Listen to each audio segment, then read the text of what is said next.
Ahoy hummingbirds. You know, I love doing stand-up comedy, but I never really engage with the audience. The idea of doing crowd work just scares the bejesus out of me. Ralph, stop staring at me like that, you're freaking me out. Luckily we have a crowd work master today, all the way from Detroit, Michigan. Mr. Bill Bushart is here. No, Ralph. Not Mr. Bill from the old Saturday Night Live. No one knows what you're talking about.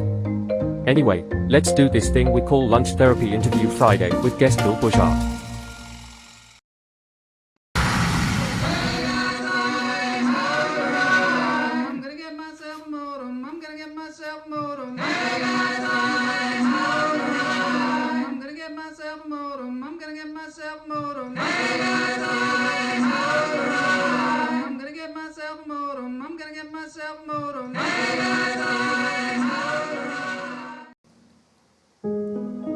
All right, things are kind of a scary vibe around here, but it's not a scary show. We're going to be having some really fun, really good times here today with a Detroit comedian, Bill Bushart, which I'm so excited to hear about that because we have a viewer, Pam Palmieri, who's been watching this show since it started, which it started in March of 2020.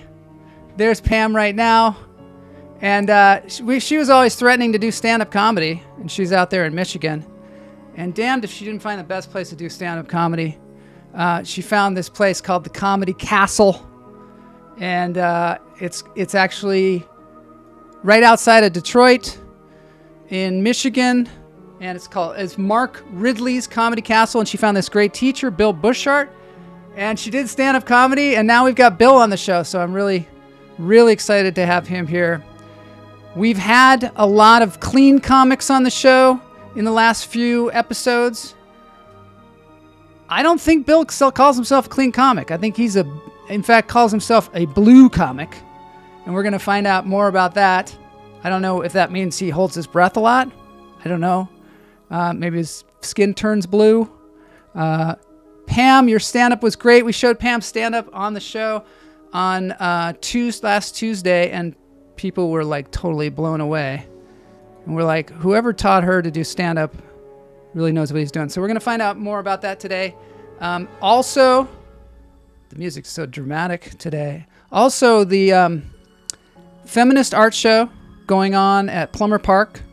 Kamala Lopez is hosting it. And the Equal Means Equal.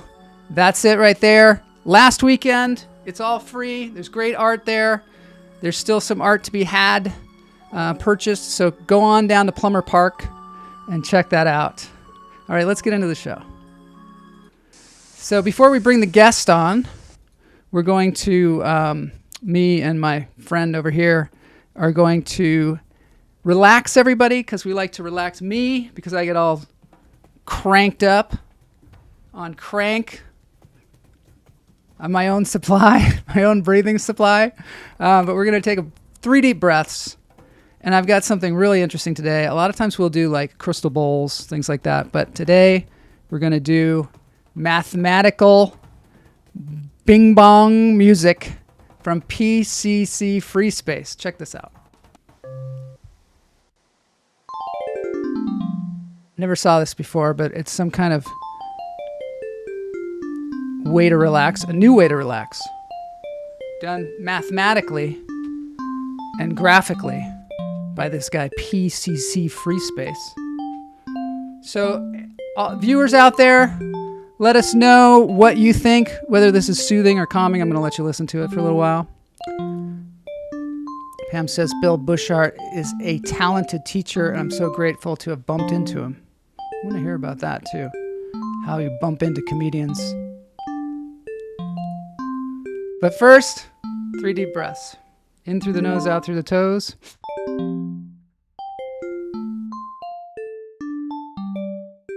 Pretty cool. Let it go.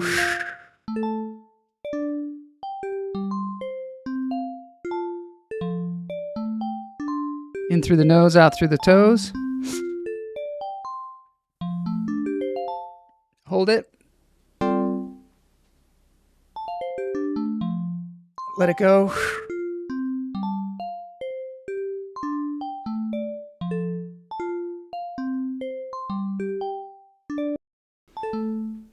for an explanation of how this is done, go to PccFreeSpace on YouTube. In through the nose, out through the toes. Because I have no idea. I don't know how this works. I didn't know they had this. Let it go. Just Jay is here. Jay just got in trouble for snoring at restorative yoga. You should take him over to PccFreeSpace. Show him how the real restorative yoga is done. Through pixels. Just Jay went all the way up to Michigan to see Pam do her first stand-up. Jay's a comedian who's been at it for several years now. Started during the pandemic. She's from Topeka, Kansas. And she cruised on up there to see that show.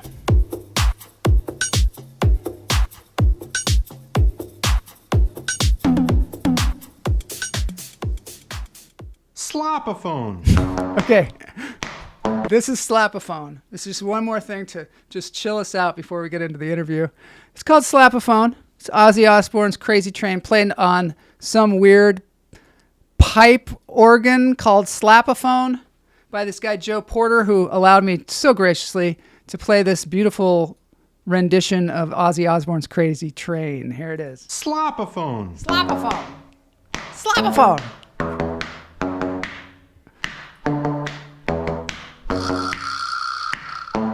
Vibra slap. Maybe that's the name of the instrument. I don't know, but it's cool.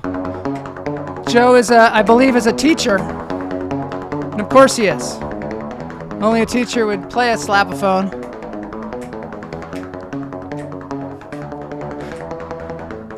Oh no,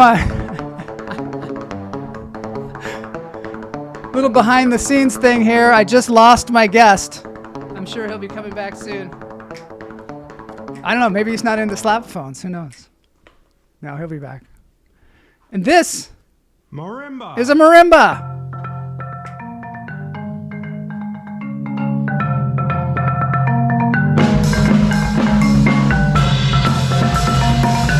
What's that?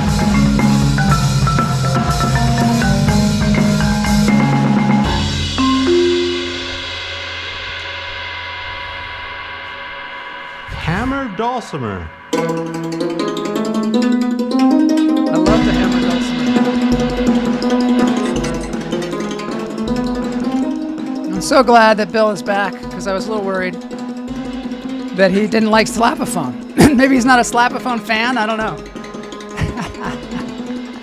Richard Gaddis is here, just in time for the hammer dulcimer. The hammer dulcimer. I'm not going to play the drum in this one because the drum is really loud. So I'm going to leave that up to you. If you want to go to Joe Porter's YouTube channel, I highly recommend it. There's a lot of really interesting musical interludes on that channel. Richard says it looks like someone's hitting Coca-Cola cups with spatulas. That's right. That's exactly what's happening. All right, let's get into this thing called Interview Friday. He went to paint his face blue. That's right. He seemed like one of those Blue Man Group guys.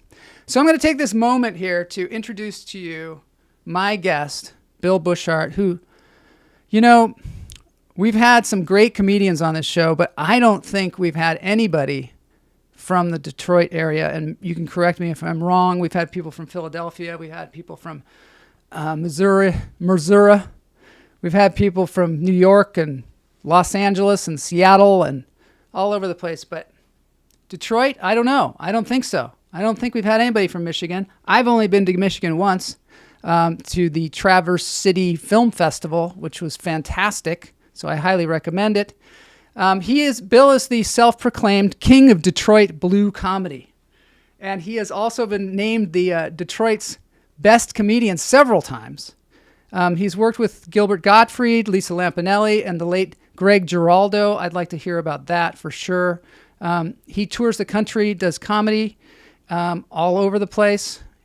His ability to recount everyday situations in a hilariously demented manner will leave you laughing the next day. That's a review for him for sure.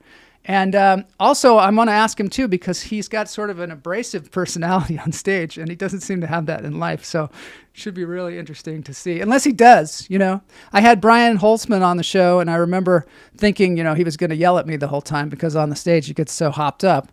And then when I got him on the show, he was like reading affirmations to me. So you just never know what you're going to get with these comedians.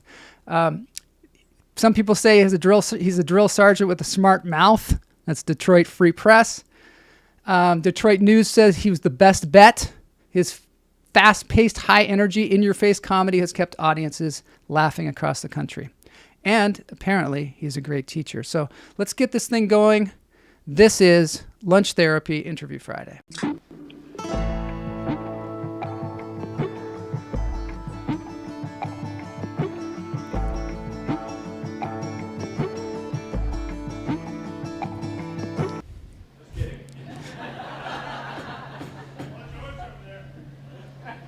Say? That's the whole joke over there. You're gonna heckle, I gotta understand you. You can play better if you don't fucking marvel the words, martini drinker.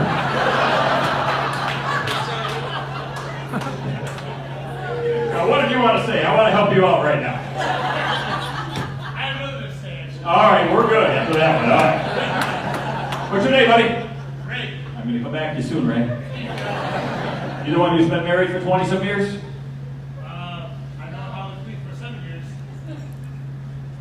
What did he say? He was speaking half Arabic, half English.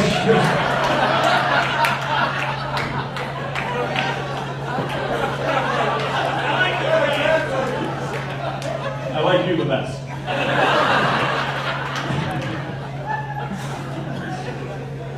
This is going to be a wild one. When I walked in here, I thought, oh, everybody here owns a boat. I can tell.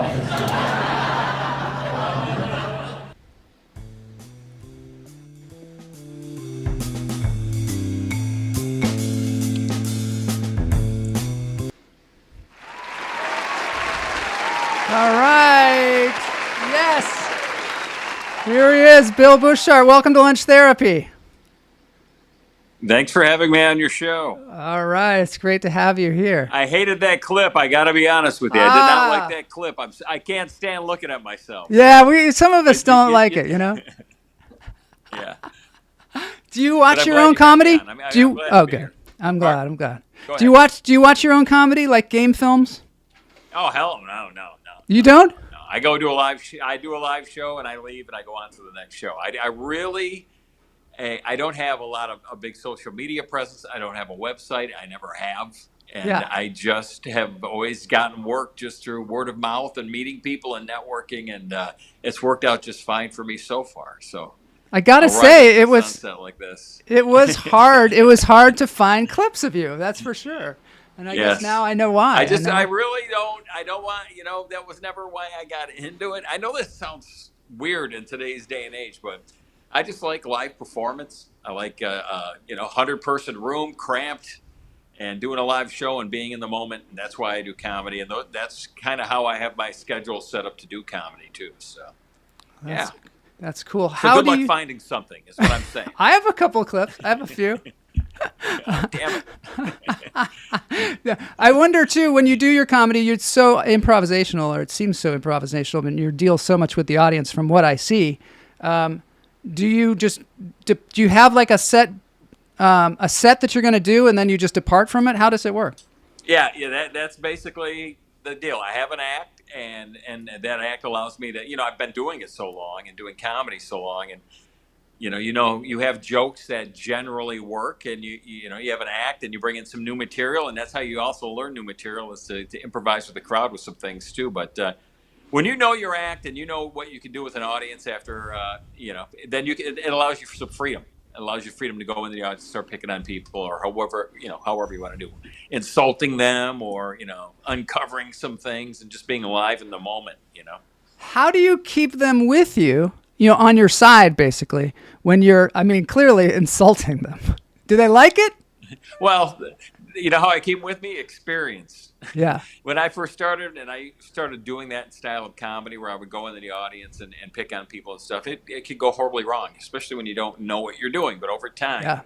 you learn how to do it where they know they're in on the joke. But there have been times when I started out where I wasn't in on the joke. You know what I'm saying? Yeah. I was just being insulting without trying to figure out a way that made it playful and jokery and stuff. So you learn how to do it. It's kind of like learning sword swallowing with live swords. Just like, I guess I'll just try it out. And no one, I'll just try it out. Did anybody instruct you on it? Did you have any mentors that said, hey, this is how you're going to do it? When I got into comedy, I took the same class I coach now at the Comedy Castle. I took that class many years ago, and that's what got me started, because I didn't know how to start. I didn't know where to start. I was in Michigan. I didn't even know if we had a comedy scene. I knew I loved stand-up, and I was just sitting at another dead-end job, and I flipped over a Metro Times, and there was an advertisement in the back. It's a local little magazine, and it had a ad in there for stand-up comedy classes at Mark Whitley's Comedy Castle. And I said, hey, I'm going to try this just to see. And, took the class, took you through some basic public speaking, write some jokes. You do a show, you get a laugh, and then your life is ruined. Did you say your life is ruined? Yes. Excellent. Because then you obsess over it. And then that's basically what happened to me. I just got involved. I got my first laugh, and I was like, I'd like to, this is a feeling I want to have as much as humanly possible. So yeah, it's a great feeling. So did you know you want to be a comedian your whole life, or is this just in your later? When I was a kid, I really enjoyed comedy, and I watched it quite a bit. And I remember listening to the Steve Martin album. Me too. Oh my gosh, I was a huge Steve Martin fan. Yeah, and stuff like that, and so then you think about it, then you don't realize it's something you can do. And I had thought about it quite a bit, but I didn't start till I was like 29 years old, and that's being ancient starting in this so business. Old. But at the time, when you do it, everybody's telling you you're starting too late. You should start when you're 19, which you probably should. Yeah. But you know what we say on this show? We say you're either alive or you're dead. That's basically it. Yeah. There's no too late unless you're in the ground. Then it's maybe it's too late for that guy. I feel pretty alive right now. Yeah, exactly. So and now also you're teaching other people how to do it, which is just it just takes it to another level. Do you feel like what you're learning in your class when you're teaching it? What was your question again? Sorry. Do you feel like you're learning more about comedy while you're teaching it? Well? Oh yeah. I've learned a lot about people, so much. I've been teaching this class for close to 20 years, maybe now. Wow. And different groups of people coming through, different personality types, trying stand-up all the way from CEOs down to, construction workers. It's the gamut of people will take this class, and you learn so much just about people's personalities and what they're trying to achieve. And when you do this class, everybody's got one common goal: to try to be funny as you can for 6 to 7 minutes when you get your time to showcase. And I've learned a lot.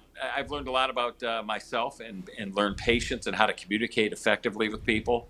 And be patient with people, try to pull them along when they think they can't do something, try to coach them along. Because, doing stand-up is, usually on people's bucket list of terrifying things to do, or, and something you might want to try before you pass. So I get a lot of that too. And, you want it to go well. So you want them to be prepared. And that's what we do in the class. We try to prepare people for their first time on stage by writing jokes, by, helping them out, getting away from all the pitfalls that you've run into with public speaking, and try to erase all that stuff so when they walk out, at least they have some semblance of looking like a pro and trying to deliver some jokes. And then the rest is on them.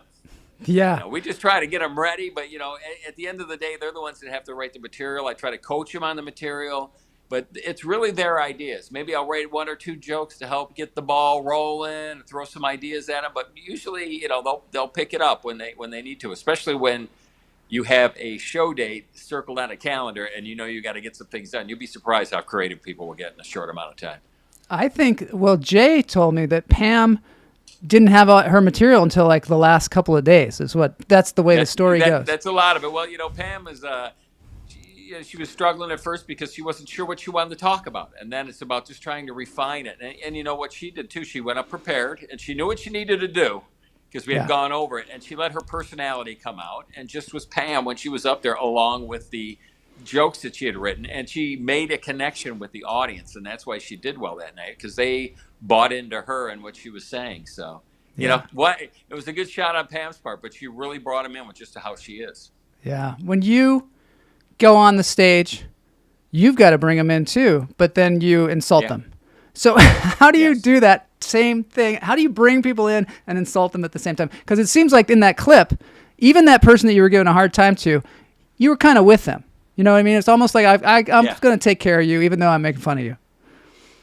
Well, I used to, you know, it's funny, my act just kind of evolved into that over time. Did it? People would really now, they start shouting things out while I'm in my middle of my act. And it's just always like this back and forth because I mess with them a lot. So they want to get in on the act and they want to yell something out. And then I don't run from heckling so much, because you can tell when someone's heckling to hurt you or trying to demean you, or someone's heckling because they're having a good time and they just want to get in the fray. And I love they want to be part of it. Yeah, and that's the fun stuff with interaction with the audience, and when like I said, when the material's working, you're free to do what you want, and you can kind of break away from the norm and try some new things and see what you can come up with.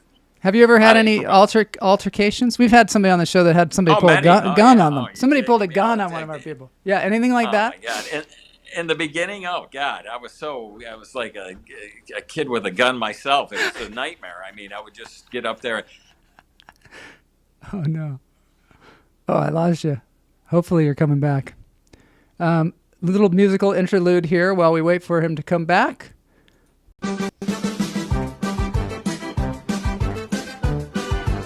I'll wait and see if maybe. So this is a hopping bird on the thing called Budengebeiden. I highly recommend. And we're back in business, just like that. We're back in business.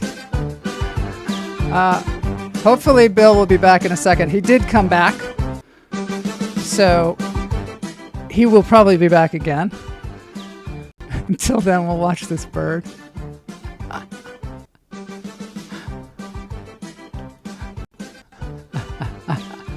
All right, we're going to get Bill back here in a second. Let's do this. I am from Detroit. Things aren't going well there. I bought my house. I got change back. The entire thing was financed by Coinstar. Went to my closing carrying a Crown Royal bag filled with fucking nickels. Not very good with money. I drive a 2004 Chrysler Sebring. It has 186,000 miles on it, and I still owe $9,000. Shouldn't have gone with the lease.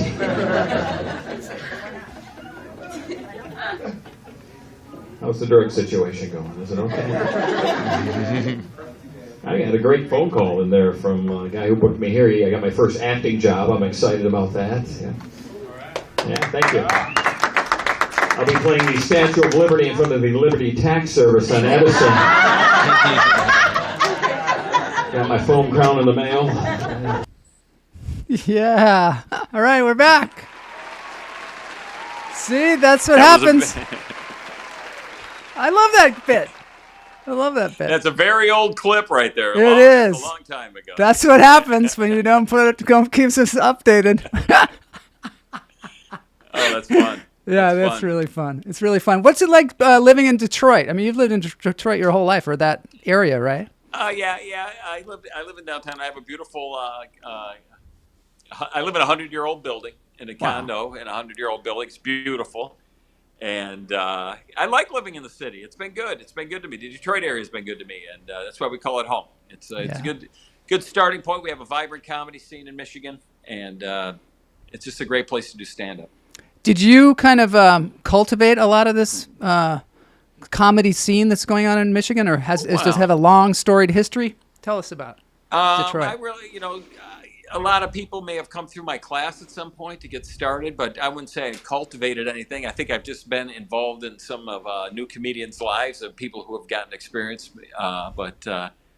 I have my place in Michigan comedy, but when anybody has any type of success in this business or any type of longevity, that's because of talent and resilience. That has nothing to do with me. So That's what you said something about people take your class, they do stand up, and then later on they realize, oh, takes a lot of work. After you do the first one, and then to like do the second, third, fourth, and the next 1,000. Well, it's a lifestyle. It truly is a lifestyle. If you're going to do this, you commit to it, you will. It's not a normal job.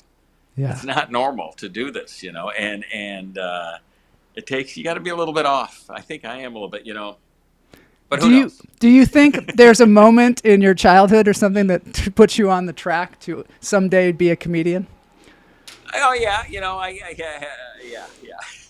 There's always some type of background thing. I always ask people when they take my class, what happened? Oh, you do? Why are you here? What happened? What do you mean what happened? Come on, what happened? Some type of event or they feel like they missed out on something, and that's why they take the class. But really, I have my reasons for getting into comedy. I just did not. I had a bunch of dead-end jobs, and I was not happy in my life at the time, and I was going through a lot of stuff. And comedy gave me some direction. It gave me a way to have some belief in myself, and I started to get decent at it and get paid early, and all these little good things happened to me. And I just never wanted to quit, so I didn't. I just kept doing it, and I made my way, like most comedians do. I just made my lane, and that's the lane I'm staying in. I like that major lane because I think that's true. A lot of times we as comedians look at other comedians and go, I should be doing that. Why am I not doing that? Oh my God, look at them on Instagram or whatever. And then you're like, wait a minute, I'm doing what I'm doing. You have to be like, oh, I'm doing what I'm doing. That's all you can focus on, Yeah. I'm not doing that because I'm doing what I'm doing. Yeah.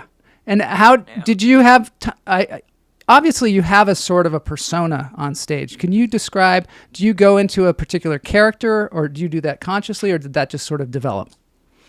That just kind of developed over time, I was early on when I got into stand-up. I was part of a thing called the Dirty Tour with a comedian named Steve Brewer and another comedian named Laura Lou. I was always the middle act, and that's where I kind of learned to do my crowd work and stuff because I would just tell dirty jokes and I would be kind of wild on stage. And this is more of a toned-down version of how I used to do it. I used to be much more abrasive.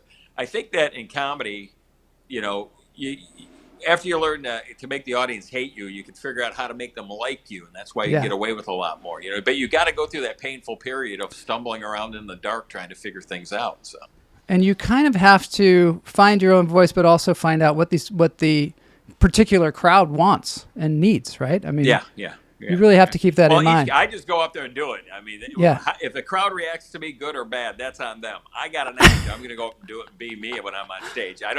I can never, some comics will say, well, the crowd thinks like this. I don't know what the crowd thinks. I have no idea. Do you ever get into a situation where you like start your comedy and you realize this crowd is not my crowd? And you don't change? You just keep going? Many times, but I don't change because I got one act. I got one act. I have a dozen of them. I got one, and this is who I am on stage. But yeah, I've had plenty of failures, plenty of them. But you know what? They're fewer and far between the more experience I have. But I've failed. That's another thing. If you can't handle failure, as a comic, you're in the wrong business because you're going to fail. I mean, it's just the way it is. Not every show is Carnegie Hall. Some of them are just And not everybody's going to like you, and some of those people run the comedy clubs. That's right. And all the time. What are you going to do? It's so you true. Can't control that stuff, though. You just got to do what you got to do. So yeah, this guy Greg Giraldo, you worked with him, right? What can you say about him? I worked with him at the Comedy Castle a couple of times. He's probably one of the best live comedians I've ever seen. I mean, he just had great bits. He was great with an audience, and sorry, that's Detroit for you. Yeah. But a good guy. I mean, like just a fantastic comic. I mean, when you work with people in comedy, you don't spend a lot of time with them. But with him, I actually did. I took him around and we got some food and talked a bit. But he was just, just an incredible stand-up comic. It really made you want to get better because he was so good. Yeah, people like that are amazing. He's just kind of come into my consciousness lately, and I've seen a lot of his stuff. Yeah. And, something about him seems really interesting, but he passed away apparently. Yeah. So who were besides Steve Martin, who were your kind of idols of comedy? Well, growing up, I mean, Don Rickles was on everything. So Don Rickles, Steve Martin, and I was a huge Dennis Miller fan for years. He had an HBO special, Mr. Miller Goes to Washington, and I remember watching that and just crying. I was laughing so hard, and that was really probably one of the turning points to make me get into comedy, was seeing that special. I was just like, I want to try. So when I started, all my jokes sounded like Dennis Miller. I was like, pop, pop, pop, pop, pop. Had that little rhythm to it and stuff type thing, just trying to find my way. But I loved him so much, I wanted to write all these smart Dennis Miller type jokes. So, yeah. So I think he was a huge. I thought Dennis Miller is probably an underrated comic, especially when he was younger. I thought he was fantastic. Yeah, he was good too. Do you find yourself when you're trying to get a person? What's your process when somebody comes in and says, I want to do stand-up comedy, and they're taking your workshop? How do you get them to write material, and how do you get them to find stuff? What's the process? Well, really, you start out and then we funnel it down. So we start wide. When they come in, we just talk about who they are. We have them get on stage, get comfortable talking into a microphone, being comfortable, people staring at them. And even though it is just the people in the class, it tries to, you want to tamp down all these mysteries you're going to have, okay? And then, we explain to them that this whole situation, too, is out of context. Like, this isn't a stand-up comedy show we're going to do. We're practicing to do one. Yeah. But we're just listening to what we think is funny when they say something funny. But we start out wide. We start to funnel the material down, get more succinct. We're going to make this your first joke and bit and break it down just like an outline of a speech. And it's really on them to try to come bring the ideas. And then what I'll do, I ask a lot of questions in this class. I'll ask questions on, just keep why they think something's funny and where we could take this idea, so we don't stop the thought. We just keep the writing process going. And then when they come into the class, that's it. It's practice time. It's time to stand behind the microphone. How are we holding the microphone? Are we talking into the microphone? Are we aware that we're speaking in front of an audience? All the things, all the little tangible things that you need to be aware of, so you don't, screw the whole thing up. Yeah. You want to look like a pro, baby, when you go out there, and there's the word comedies on the wall. So when people walk in there, they're expecting something immediately. That's immediate gratification at a comedy club. They don't want to see you fumbling around and not having things to say and not being quick with it. They want it. Bring it. That's like, it's like a blessing. It's a blessing that they're there to laugh, though. I mean, isn't it? In the comedy club. Well, you walk out, they give you a round of applause, and you haven't even done anything. Right. Or is that happening in life? You don't walk in a room, people applaud you for a job you didn't do yet. Yeah. So you owe them something. That's what I looked at it as. Is they applaud me, I owe them something now. I feel I'll be a fool if I walk out there and eat it. I don't want to eat it, so let's give them something. So I get that bigger applause at the end, and that's really the fun stuff of doing it. And I like our class too, because every once in a while, people will write a joke, and I'll say, I think that could be an applause break joke for your set. And I love it when I'm right. When they write something really sharp and funny that is just going to land with the audience. And I think Pam actually had one of those. Yeah, definitely. Yeah, she did. An applause break in her set. People were really digging it. And do you work with structure at all, like structuring jokes in a particular way, or do you have any kind of guidelines like that? I'm a big fan of setup punchline jokes, kind of Rodney Dangerfield style, Dave Attell, just real rat-a-tat-tat type thing. That's my favorite style of comedy. So I always try to just get people to write jokes. But, this is your own fingerprint on this. This is your own thing. So everybody does this differently. There's really no rules. If the audience is laughing and the jokes are working and the ideas are working, then you're doing it right. Yeah.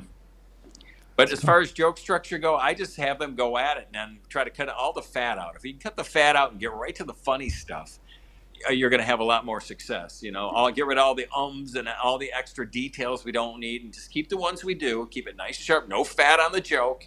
Yeah. Try to keep it nice and lean. You're probably going to see some success your first time up in these situations because you're prepared and you're not making the mistakes because you're aware of the mistakes. You were talking about even like you help people get their ideas organized. Like part of it is just organizing it so that they can communicate it to people. How do you? There's so many scatterbrains. Again, I was one. I was a scatterbrain when you get in here, and ADHD and all over the map. And I can't get my shit together. And I got 5 notebooks, and they're all. You gotta pull that together, man. You gotta have some sense of organization of putting a set together, and you want to have a good order for your jokes. Hit them, pepper them a little bit up front. Let's break the ice and see. Show them that you're funny real quick out of the gate, and then we'll get into the meatier stuff as the set goes on. That makes sense. You've done, you've headlined at comedy clubs around the country, right? So when you build your set, your like hour or 50-minute or whatever set it is, your big set, how do you build up to that? Like how do you grow it? With me, it was just kind of like sectioning things out and coming up with a new idea and just writing a joke and tagging that joke and trying to turn it into more of a bit. And and then do you write it all out on a piece of paper or something like that, or what do you do? I write all my jokes out. I'll type them all out on my phone. I'll write them all out just to feel connected to them and kind of. And that's how you learn how to get the fat off. You know, I love it when I write something a joke that is like a line long, gets a nice big laugh because it's just so simple and it's such a simple, silly idea, but they work. You know. Yeah, I love that too.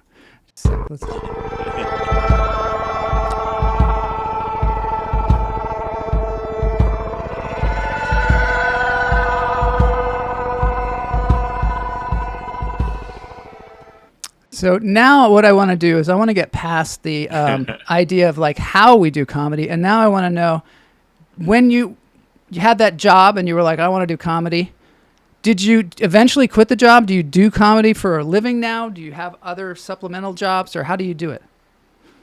Well, when I first got involved in comedy, I did have a day job. I had to have one because, you know how it goes. But it was great supplementary income. We had like 10, comedy clubs within 2 hours of my home. So when I got involved in stand-up, there had been a lull. There hadn't been a lot of people doing it. So I was new, and I got work right away. I started emceeing right away, and then I started emceeing all the time. And I was just on the circuit constantly getting sets, and that was when we used to do 6 shows a week. So I had this great job with supplementary income, something I loved to do.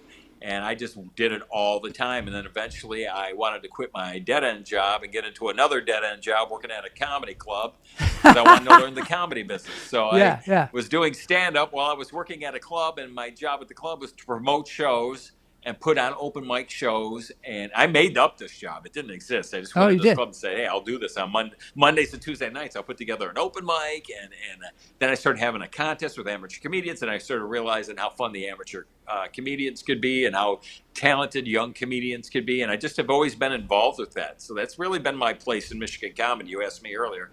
I would say it's been around the open mic scene and newer comedians getting involved, because there's a whole other world there.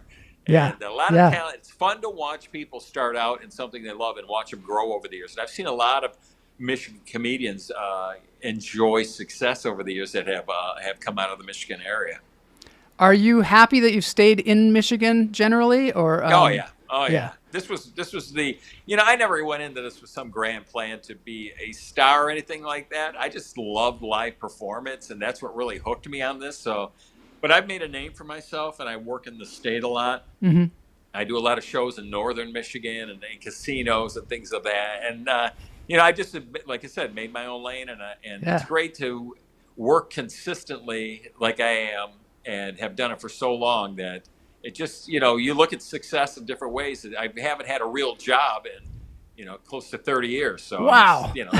I call that a win. That is a win for sure. And do you book your own gigs, or how do you do it? Do you have like a manager? I book my own stuff. No manager. That's always been me doing my own thing. And since the advent of Eventbrite, I've been doing a lot more of my own gigs in that regard. And but I work clubs in the Detroit area, and I also teach the classes at the Comedy Castle. I'm also one of the bookers at the Comedy Castle. I'm eventually going to be the main talent booker there, and wow. That's where my career has led me. And I've had an affiliation with the Comedy Castle for 25 years. I've known Mark Ridley for forever. He knew me when I first got and started comedy. We built a good relationship and a good working relationship. So tell us about him. He's the best comedy club owner I've ever met. And really, he's one of the smartest businessmen, and he really gets the business. And he's been a great mentor to me. Anybody that was able to have their comedy club survive COVID too must be a really good manager of something. And he's as strong as ever, and the club is doing as well as ever, and really bringing in great acts and name acts, and it's been that way since he started. So, how do they find acts for the club? Like, is it done over the internet? Do they go out and scout? There's different agencies that that have rosters, and they. They'll contact the club, we contact them, and then we just look at pick and choose who do we want to have come out. What do we want to do with our club, and that's the fun part of doing this, is building a calendar too. There's something really exhilarating about having an empty calendar, starting to fill it, and then going to the room and seeing the room filled up full of people to come to see this act that you hired or this event you put on, and we filled up the room. There's that electricity of people together wanting to have a good time and laughing. There's a whole other side to this. I've been fortunate. I've got to work on both sides, and I've seen success on both sides, and I've learned a lot on the other side of trying to get people to come in and view stand-up, and it's been a good ride. I've learned so much out of this business. I don't even know what the hell I'm doing anymore. I just kind of do. I just do. Because there's a point where you're not like just trying to figure out how to do. You're just doing. That's great. Just doing all the time. Yeah. Do they look at like Instagram? And this is about nuts and bolts things or whatever. But when they're trying to build their roster or their calendar, do they look at people's Instagram followers or things like that? Yeah. You definitely, that's changed a lot of things in stand-up too. Is people's social media numbers play a role in hiring people now, and a lot of times we'll have a one-nighter act come through because they have a ton of followers and they come in for one night, and they all the people that like them come out to see them do their shows. So that has its time and its place, and plus the name comedians that we have out there, like the Pauly Shore, Michael Rappaport, all those guys. You have them, and people know them. Kevin Nealon's going to be coming to our club, and they know those names, so they're going to come out and see those guys. So it's kind of a balance of both the social media and kind of a name thing is how we book things at the Comedy Castle. Oh, that's super cool. And so can anybody come and take your class? Do you need any kind of prerequisite? Yeah. And how do they find... The way we meet for no prerequisite, and we call it Stand-Up 101, and I think sometimes that's that can turn some people off that have a little bit of experience. It should just be we write jokes for a couple hours. I find that, and that's all we do. We're focused on writing and performing, and that's what we do, man. And it's a lot of fun. A lot of good things come from it. I find that taking those kind of courses are really great for developing material wherever you are in your career.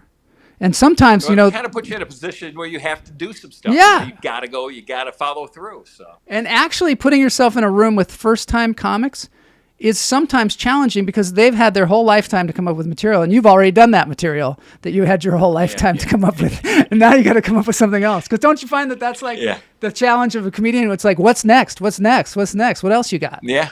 That's so funny because that's a lot in my class. That's what I say to people after they tell a joke. Now what? What's next? Right. Keep it going. What's next? Why are you stopping? You're getting a big laugh. Another laugh line. What's next? I say that all the time. Do you? How do you cultivate that in yourself? To being a font of creativity. You know what I mean? Do you ever like have writer's block or anything like that? Oh, I always do. I mean, I'll walk around and I'll just tell my wife I'm done. I can't think of anything new anymore. And all of a sudden I'll think of something. I'm like, just jot it down and try it. And if it works, it gives you a little more adrenaline and gives you something to work for. Writing new material is fun. Trying it out on stage can be painful. Because in your head, when you hear it as funny, and you're like, oh, they're gonna love this. And they're gonna love it. The first time you say it, it's clunky and it doesn't hit, and you're like, oh god, this is. Or they don't understand what you're talking about, and then like later on you have to be like, oh, I need to clarify that point across. Yeah. In as lean a way as possible. Get the point across as lean as possible, and sometimes like people just don't relate. Like I'd get up there and talk about I don't know, Elon Musk or something. Maybe some crowd, everybody would love talking about Elon Musk, and another crowd, people would be like, what are you talking about? I want to talk about, dating.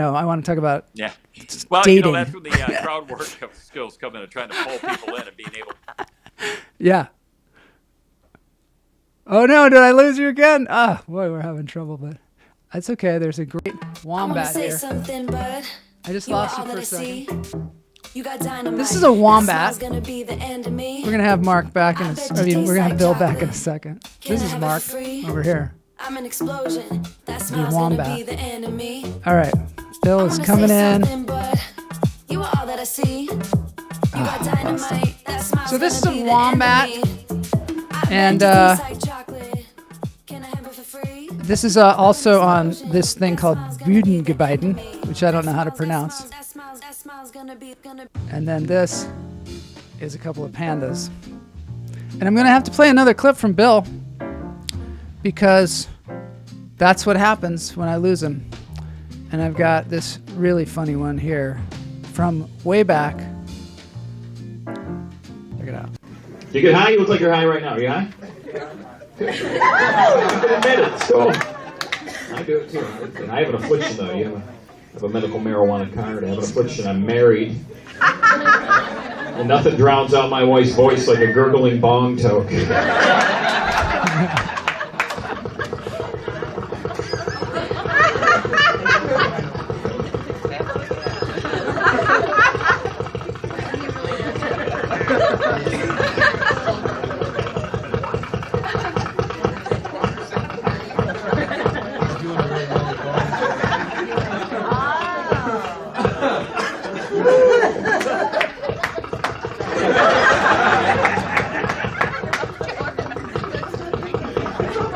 Yeah, okay.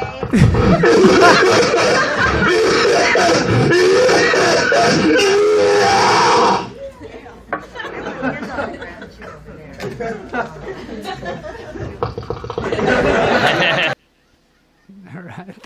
So there you went away, and I found that one. That's a pretty good one. Pot smokers, I love that joke. Yeah, I don't know how you do that. How do you make that sound? I don't even know how you do it. It's pretty incredible. Did you practice a lot to make that sound? You smoke? Yeah, you got to practice. It's all about the practice. This is great. All right. Well, I'm going to have to end the thing here now, but it's been really great having you on the show, Bill. I appreciate you having me on. I really do. This was nice. You got a nice setup here. It looks, hey, thanks a lot. Your studio looks incredible. I appreciate that. I've been working on my spaceships. Can you tell me, do you just go to comedycastle.com to find your classes so that if people want to sign up for it? Yeah, the comedycastle.com. Okay. And they'll have a page there for the classes, and they'll just tell you what they're about. You can call the Comedy Castle. They'll get you on a class list, and the rest will be history. And are you a sports fan?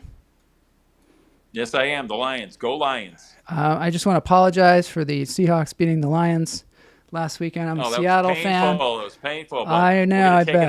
We're going to take it out on the Falcons this Okay, week. good. All right, good. I'm glad we're good on that one. Okay, so at the end of the show, I play a song. We call it Dance Break. I'm going to play this song. It's a cover song of a Tom Waits ditty. And we'll just enjoy that, and that'll be the end of the show. So thanks so much, Bill, for being on the show. Really appreciate it. Thanks so much for teaching Pam Palmieri, too, because it was great that she had a great teacher to go, to have her first stand-up. And I think probably she's going to be taking some more classes over there. So that's super fun. Good. So I appreciate that. Good. All right, here we go. Dance break time.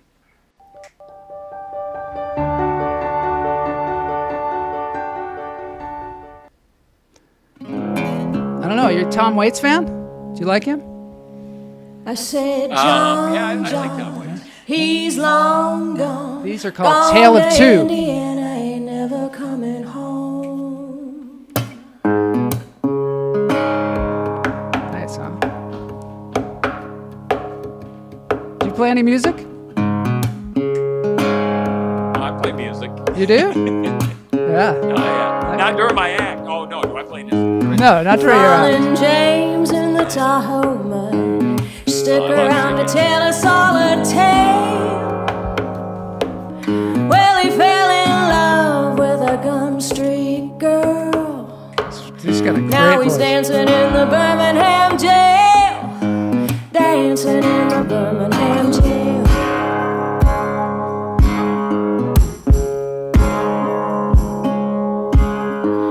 You took $100 off a slaughterhouse. Joe bought a brand new Michigan 20 gauge. Michigan, see?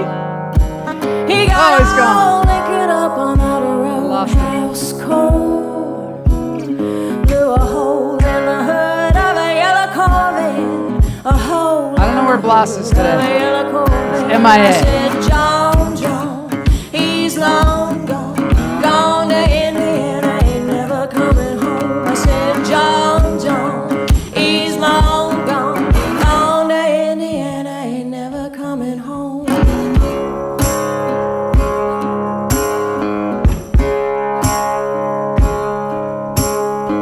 He's sitting in a sycamore in St. John's Wood, soaking day-old bread in kerosene. He was blue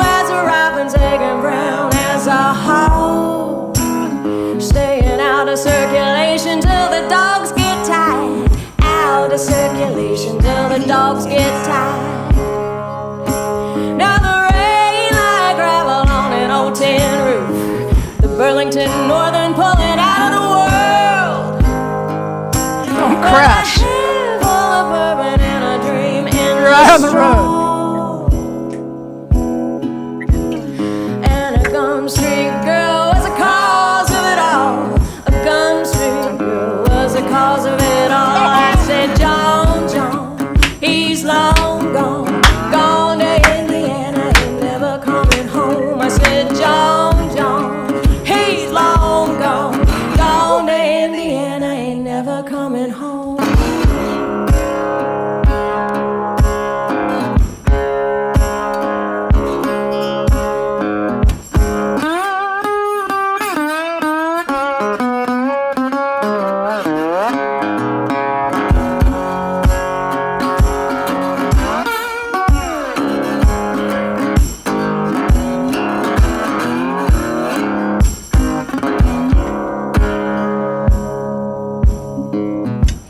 Plus. Banging on a table with an old tin cup. Sing, I'll never kiss a Gum Street girl again. Never kiss a Gum Street girl again. I'll never kiss a Gum Street girl again. Never kiss a Gum Street girl again. I said, Joe, you took a hunt with an old tin cup. Oh, I blew it. Sing, I'll never kiss One more a Gum time, Street one more girl time. again. Never kiss a Gum Street girl again. I'll never kiss a Gum Street girl again. Here we go. Never kiss a Gum Street girl again. I said, John, John, he's long gone. Gone to Indiana, he ain't never coming home. I said, John, John, he's long gone. Gone to Indiana, he ain't never coming home. Coming home. Ain't coming home. Gone to Indiana. Thanks to Bill Bushart for being on the show. Thanks, Tale of Two. Thank you, everybody, for being in the chat room. Woohoo! Get down. Thank you, Treehouse Productions.